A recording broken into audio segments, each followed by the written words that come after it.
Oke teman-teman, terima kasih. Diundang di sini oleh sebuah institut yang menghadirkan dari awal ide mendidik, yaitu para guru, PGRI. Dan tadi ada mitos di Kediri,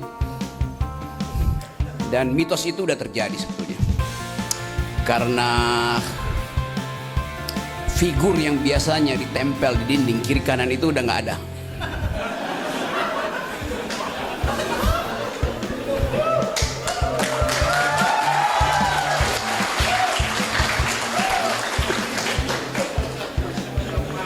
Oke.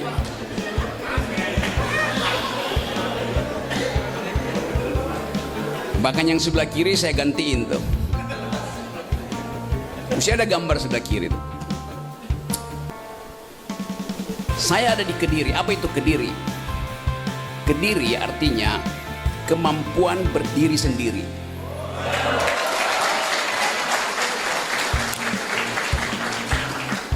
Jadi mengapa gambar hilang? Karena mereka atau dia tidak mampu berdiri sendiri.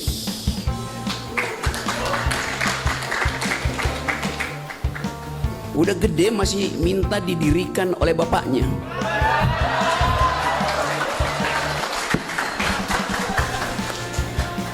Prof, Pak Warek udah gelisah, Prof Warek. Ibu dari PAN, terima kasih Bu udah datang di sini, dan wakil rakyat hendak mengetahui pikiran rakyat, karena itu beliau tiba di sini.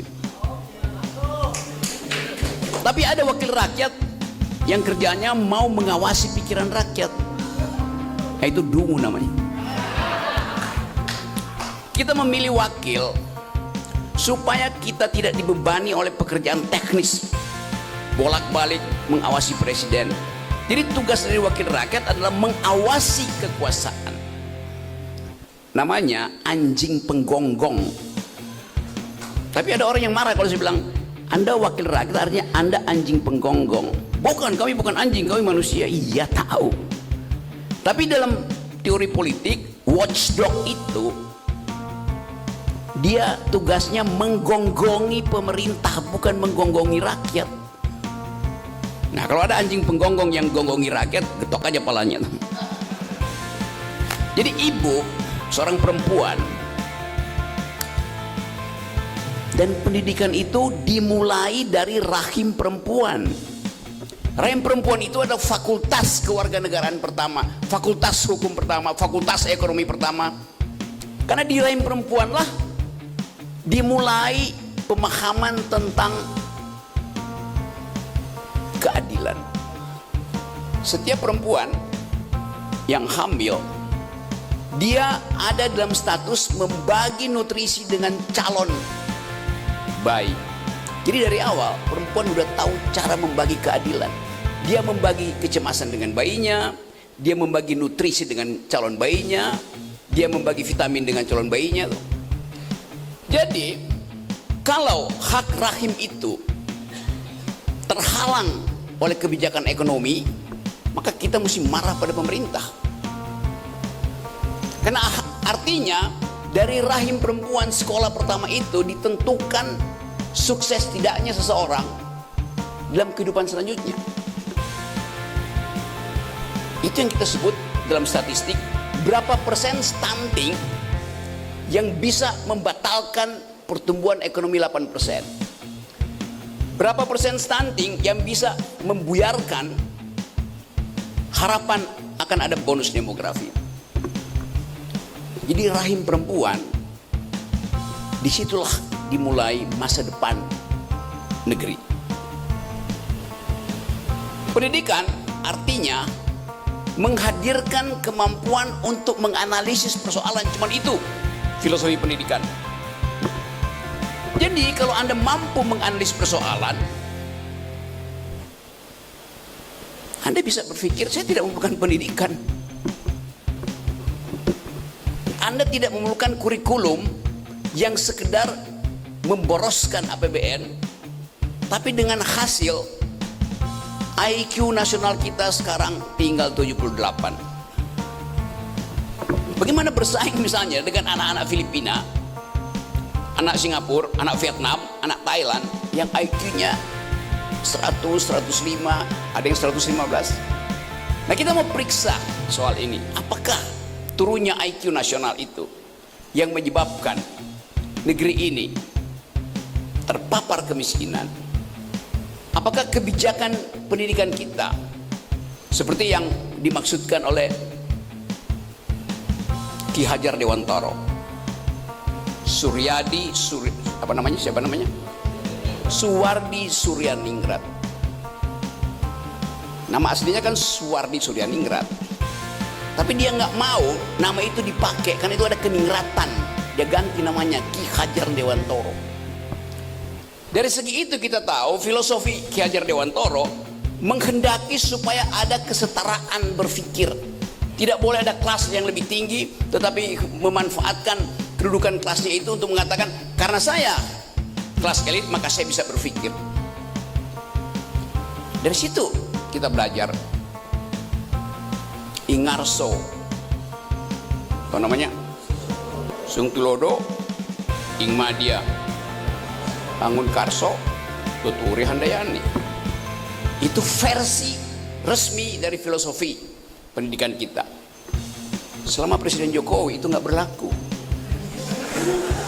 Karena yang berlaku adalah Ingarso sung korupsi, Ingmadia bangun dinasti, Tuturi cawe-cawe.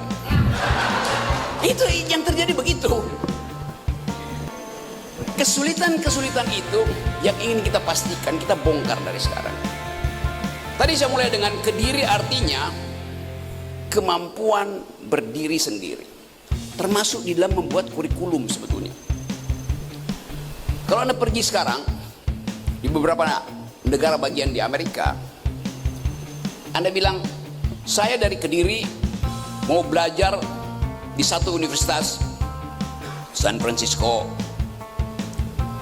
rektornya akan bilang begini, silakan mas, dia panggil mas, kamarmu ada di lantai 3, ruang kerja saya ada di lantai dasar, kata si profesor. Besok pagi kamu datang ke ruangan saya, bawa kurikulum yang hendak kamu pelajari. Mahasiswa sekarang disuruh menulis kurikulumnya sendiri karena percaya bahwa Kediri itu kemandirian, kemampuan berdiri sendiri didasarkan pada keinginan untuk mengisi kepala.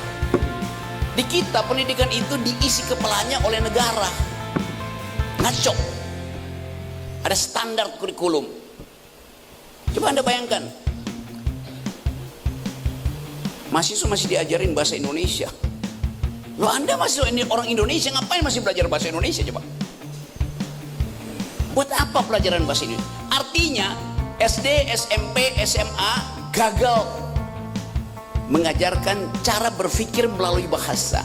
Grammarnya compang-camping, akibatnya cara berpikir compang-camping. Bahasa itu adalah penanda pertama keteraturan berpikir. Namanya grammar. Anda masuk universitas masih harus ambil mata kuliah bahasa Inggris. Padahal untuk bergaul dalam sistem internasional jadi mahasiswa harusnya udah bisa. Harusnya sampai SMA murid itu udah bisa berbahasa Inggris. Minimal grammar standar. Jadi artinya dari awal SD, SMP, SMA itu pendidikan bahasa asing itu gagal untuk dipastikan. Sampai mahasiswa Anda masih ada pelajaran agama, benar nggak? Yes. Artinya sampai SMA Anda tidak beragama. Ngapain mesti ajarin agama pada mahasiswa? Buat apa coba? Buat masuk surga, pergi belajar ke pesantren.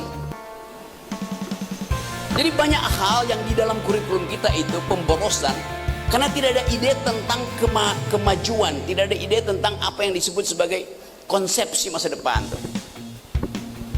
Itu yang menyebabkan Indonesia ratingnya itu turun terus di Asia tuh. Jadi ini soal-soal yang sangat fundamental tuh. Inti dari kurikulum adalah kemampuan menggeleng. Belajar artinya kemampuan menggeleng, bukan mengangguk. Itu yang disebut sebagai didaktika, dialektika. Didaktika artinya menguji.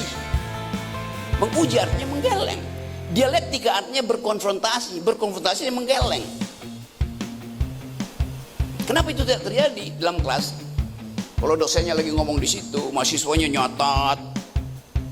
Seolah-olah yang diucapkan dosen itu adalah benar. Padahal mungkin dosen itu ngajarin sesuatu yang dia nggak baca. Kalau dia ngajar fisika misalnya, ilmu fisika itu berubah setiap 8 jam. Kalau dia telat membaca 2 hari, pengetahuan dia itu udah obsolete. Apa obsolete? Udah kadaluarsa. Sementara mahasiswa yang terlambat masuk kelas diusir sama dosennya karena tidak mengucapkan Assalamualaikum warahmatullahi wabarakatuh.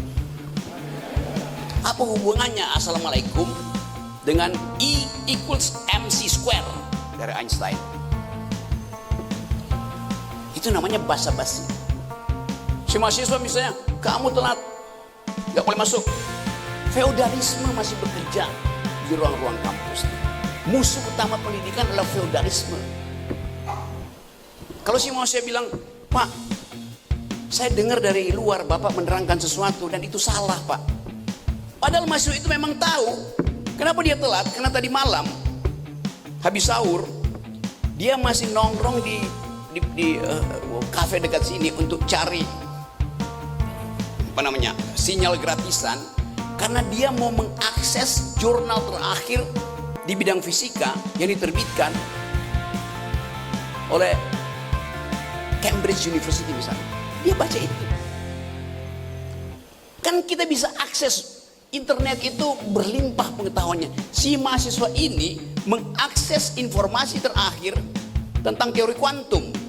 Lalu dia temukan di situ bahwa oke, ada variabel baru di dalam ilmu fisika. Dia tungguin di jendela situ, dia dengerin dosennya itu menerangkan sesuatu yang sudah tidak dianggap karena itu teori 2 minggu lalu. Dia tetap diusir. Padahal pengetahuan mahasiswa itu lebih bagus dari sebutan dosen. Yang saya mau terangkan adalah kita sekarang bisa belajar real time tentang apa aja tuh. Nah konsekuensinya kecepatan berpikir itu seringkali digoda untuk dipertandingkan dengan keyakinan kebudayaan, keyakinan religius. Nah problem kita atau problem dunia hari ini adalah bagaimana pertumbuhan ilmu pengetahuan itu secara logika didampingi oleh kebutuhan untuk memastikan bahwa logikamu itu tidak boleh membatalkan etikamu. Itu yang jadi problem dunia sekarang. Setiap hari kita bisa tahu apa aja hanya dengan 2 kali klik artificial intelligence. Gampang, apa aja Anda bisa tahu. Tapi dengan cara yang sama, kita perlahan-lahan mengumpankan diri pada teknologiisme. Logics evolve, logics growth, ethics decline. Itu konsekuensinya. Sebagian dari kita hari ini mengandalkan pengetahuan kita berbasis pada smartphone Anda itu. Artinya hidup kita sebetulnya sebagian besar sudah bersifat teknologis. Tubuh etik kita itu perlahan-lahan menyusut, diganti oleh tubuh teknis, tubuh teknologi itu. Bahkan kompilasi antara tubuh biologismu dengan tubuh teknologimu bisa menimbulkan problem-problem psikologis. Kalau Anda ketinggalan handphone dalam 2 jam, Anda pasti gelisah. Timbul gejala mual, GERD-nya naik, itu asam lambungnya naik. Anda mengalami psikosomatik. Jadi Anda tidak mungkin lagi terpisah dari handphone Anda. Dia menjadi bagian eksistensial dari hidupmu. Dengan alasan apapun. Ya mungkin ada paper di handphone itu yang mesti Anda presentasi tertinggal.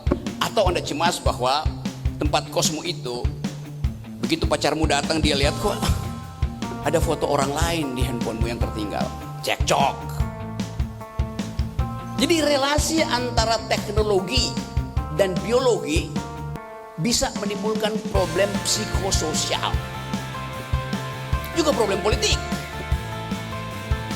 Lupa dihapus di handphone, tersadap oleh Pegasus, viral sebagai transaksi korupsi. Kan begitu banyak. Sekarang korupsi itu diendus melalui handphone. Jadi Anda tergantung pada si handphone. Hidup biologismu, hidup psikologismu tergantung pada status teknologi yang ada selalu di kantongmu atau di tasmu. Tapi demikian sebaliknya. Smartphone-mu juga tergantung padamu. Setiap pagi mahasiswa biasa membuka situs-situs tertentu, nyari nama seseorang misalnya. Si handphone kalau Anda tinggal di kamar, Anda pergi 2 jam, si handphone bingung, kok algoritmanya nggak dia buka ya? Padahal biasanya pagi-pagi dia udah buka tuh. Politik akal sehat, ketik, muncul. Fufu Fafa, lebih lagi itu. Karena yang kita cari informasinya direkam oleh teknologi, diupload ke cloud, lalu diolah menjadi big data.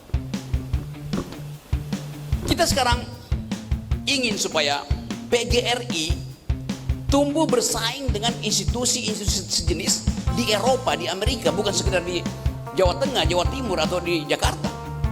Jadi teknologi memungkinkan kita bersaing secara ide lintas negara. Kan itu yang kita inginkan. Supaya keinginan itu terwujud, kita mesti pastikan bahwa PGRI punya status otonom untuk menulis kurikulumnya sendiri. Itu yang terjadi di dunia sekarang. Tadi saya terangkan tadi, satu gejala baru bahwa di beberapa kampus Amerika, Anda mau belajar, Anda harus tulis kurikulummu sendiri. Anda bisa bilang pada Pak Rektornya, Pak Rektor, saya hanya mau belajar 4 hal. 1 tentang fisika, 1 tentang environmental ethics, 1 tentang feminisme, 1 tentang, untuk keperluan semacam itu. Internet dipakai buat gosip. HP kita, WA grup kita, kebanyakan isinya gosip. Jadi sekali lagi, teknologi memungkinkan kita belajar bahkan tanpa kampus. Itu yang memungkinkan kita bersaing secepat kilat untuk paling tidak berada di level 20 di Asia lah. Orang Indonesia yang belajar di Amerika itu ya, setiap tahun itu 8.000 tidak sampai 10.000 orang. Cina yang belajar di Amerika itu 400.000 orang. Bagaimana kita bersaing? Kenapa kita tidak bisa bersaing? Karena kapasitas kita untuk menghidupkan pemikiran metodologis tidak diasah sejak kita ada di Indonesia. Sehingga kita gugup untuk bertengkar dengan profesornya di Amerika, sementara anak-anak negara lain itu ya dengan N aja. Angkat tangan, debat dekannya, debat profesornya, debat dosennya. Critical thinking hanya bisa dimulai kalau Anda meragukan keterangan semua dosenmu. Critical thinking hanya bisa diucapkan kalau Anda meragukan keterangan anggota DPR. Critical thinking hanya bisa dilanjutkan kalau Anda menggeleng terhadap Danantara, menggeleng terhadap makan siang gratis, menggeleng terhadap food estate, supaya timbul dialektika. Itu dasarnya tuh. Jadi sekali lagi teman-teman, kunci dari pendidikan adalah menggeleng. Masalahnya kenapa kita takut menggeleng? Culture matters. Kebudayaan melarang kita menggeleng. Jadi kebudayaan melarang kita berpikir. Itu masalahnya di situ. Ini berlaku di partai politik, berlaku di kabinet. Kita mesti perlahan-lahan, kalau nggak mau cepat-cepat, tanggalkan prinsip-prinsip feodalisme itu. Nah, kesempatan ini kita bisa diskusi panjang lebar untuk memperlihatkan bahwa mengucapkan pikiran itu bisa melalui tesis, bisa melalui disertasi, bisa melalui pameran seni, bisa melalui seni instalasi. Semua itu adalah statement kita supaya menimbulkan statement terbalik. Sering saya katakan bahwa Anda hanya disebut berpikir kalau ada orang yang mempersoalkan pikiranmu. Pikiran disebut pikiran kalau ada pertengkaran pikiran. Kalau Anda berpikir dan tidak ada yang mempersoalkan, itu artinya Anda lagi berdoa. Beda berdoa dengan berpikir. Jadi mulailah teman-teman muda untuk menggeleng. Mulailah untuk mengatakan tidak. Mulailah untuk mempersoalkan. Anda bisa nulis disertasi tebel-tebel dan terlihat berat karena tebel, 1000 halaman. Tapi kalimat pertama dibantah oleh kalimat terakhir. Akibatnya apa? Resultantenya 0. Itu yang dilakukan Bahlil. Ya, Bahlil memalukan. Lebih memalukan lagi rektor UI yang memberi kesempatan Bahlil untuk revisi. Loh, dia harusnya DO. Coba bayangin coba. Jadi yang DO itu rektor UI. Ya, saya mengajar 15 tahun di UI dan saya tahu itu. Dan UI bangga tuh. Universitas Indonesia akan jadi world class university. World class university. Disingkat WCUI. Di WC yang berkuasa bukan rektor, tapi rektum. Cari di Google apa itu rektum. Jadi teman-teman semuanya, coba kita jadikan hari ini sebagai pemberontakan pikiran, supaya kita punya dalil untuk diucapkan pada pemerintah. Kita punya dalil untuk mengatakan bahwa Indonesia yang berpikir bisa ditemukan kembali. Dari mana? Dari Kediri. Terima kasih.